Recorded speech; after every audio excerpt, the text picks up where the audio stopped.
Good afternoon. I am Dr. Wisdom here to give you some information about specially designed instruction. Lately, I've been receiving some questions from teachers at the middle school level, specifically in regards to specially designed instruction and how to give that instruction during our general education classroom time when you have two teachers in the room co-teaching. And so I'm here to try to clarify some of that expectation around specially designed instruction. So first of all, these are the main components of specially designed instruction. So it is a federal term, and here are the three whats and the three whys. So we do specially designed instruction in order to adapt the content, the methodology, and the delivery for the content that we're giving during specially designed instruction. And we do it because we want to meet those unique needs of our students with disabilities so that they can access the general education curriculum and meet the standards. So both SDI and core instruction are aligned to set standards and expectations for all students. So just like core instruction, SDI can be delivered in the general education classroom setting. And it's also important to note that it can be implemented with general education teaching strategies. So while you are in the general education classroom, you can be delivering instruction there. SDI can be offered in any location, including multiple settings throughout the school day. It does not have to be a pull-out situation, so it's really important to remember that when you're getting ready to deliver SDI.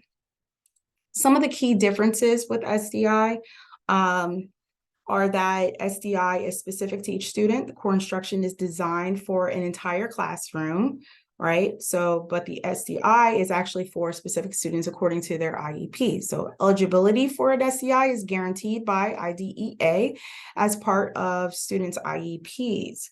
SDI must be delivered by a special education teacher or a similar qualified professional under the direction of that special education teacher. So yes, paraprofessionals are able to deliver SDI, but it must be under the supervision of a special education certified teacher. Students eligible for SDI might also receive testing accommodations. So this is true. And SDI might be delivered in a location outside of the general education classroom. So sometimes that is the case, but it's not the only case. There are many, many opportunities to deliver SDI right there within the classroom time without worrying about whether a student is falling behind on the tier 1 curriculum or the tier 1 instruction being delivered at that time. There are ways to do that. It's important to remember that SDI is different than accommodations. It's different than differentiation. It is not the same thing.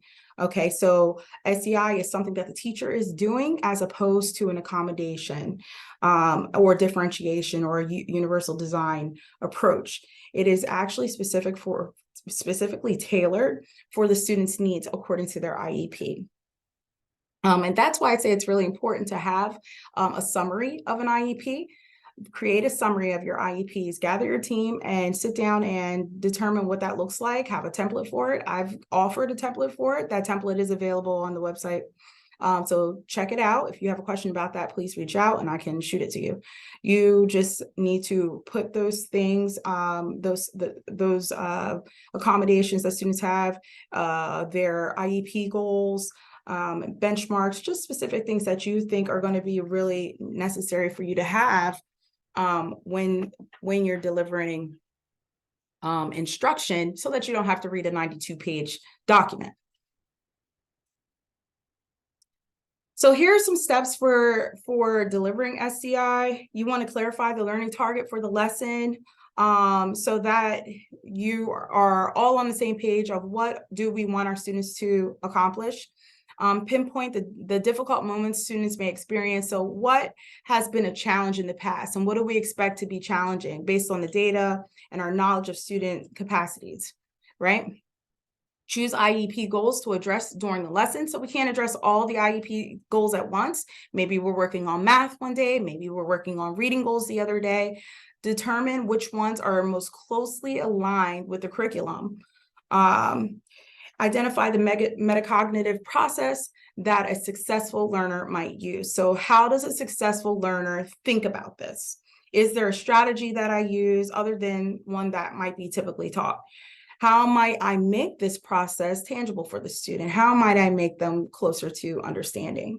Adapt the general approach. So how might we incorporate pre-teaching, visual kinesthetic, input small group instruction, explicit directions, chunking, and other modes or methods. Okay, attend to the necessary access or executive function skills. What learning behaviors are going to help the student to be successful? Are there opportunities to address any of those executive function skill gaps? Build in specific methods to boost participation. Oh, sorry about that. There we go.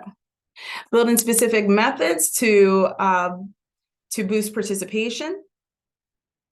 And so you're thinking about, why might a student not participate? What strategies or tools will lead to successful participation and engagement? So we're thinking about those strategies, those Kagan strategies, those student discourse strategies, those strategies that are going to engage all learners, to have those conversations and to participate more. When they're participating more, they're going to ultimately retain more and learn more, and be able to access that knowledge later. So the more they're participating in the better off students are. And this is especially true for special students with IEPs or with special abilities. All right, and then we've got this is a guiding question checklist. This is how you can tell if you are delivering specially designed instruction, right? Is it special? Is it different from the typical general education practice of UDL or differentiated instruction? Does it address the child's unique needs? Is it related to an IEP goal? Are we collecting data for progress monitoring? So yes, you're on the right track. Is it instruction rather than a tool or an accommodation? So we're not just throwing in reading system or program, right? As in saying that that's their SDI, but rather that would be a tool for SDI. Is it intentional? Designed to bring about progress? Is it growing a skill that's going to be transferable? Are students going to be able to use it in different settings and utilize those skills?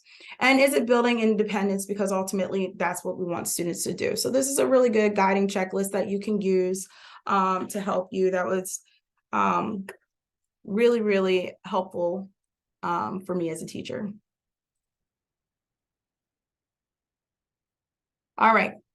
And then it's important to realize the potential of co-teaching, right? So how can we provide SDI through our chosen method of co-teaching instruction?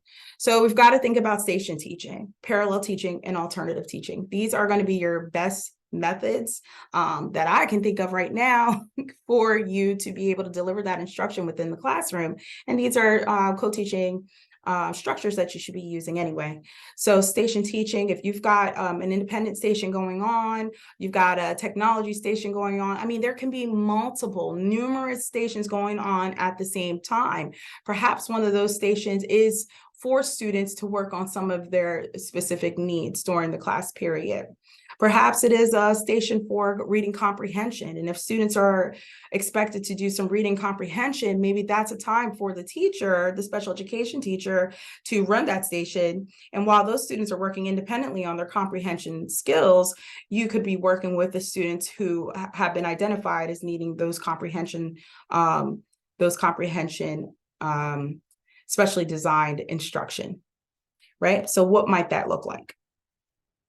Specially designed instruction is, again, what the teacher does through instructional practices. So instruction in identifying and pronouncing words and reading fluently orally might look like this. You might be teaching a child specifically on how to use context clues. You can do that while students are working on something independently, just like we do one teach, one assist. You're walking around, you're helping students with different things, maybe taking a little more time with some than others. You can also be giving that specially designed instruction on how to use context clues. Word analysis strategies, identifying those prefixes and the suffixes that help you get to the understand the meaning of a word, right? Compound words. So some students who have those deficit areas, you can work on those skills while the rest of the class is working on their overall reading comprehension. You're trying to show the student some of these other things and targeting some of these other skills that students need through specially designed instruction at the same time. And then they're going to answer those questions just as the rest of the class is, text management strategies, rereading, reading ahead, what to highlight, skimming. These are all skills that can be practiced. They are specially designed instruction for some students who need that. These are more basic reading skills here. And then decoding strategies, identifying word families, chunking, point and slide, looking for known words inside of words. So what part of this word do I already know, and how can that help me? So there are ways to incorporate your specially designed instruction through stations during the general education class period.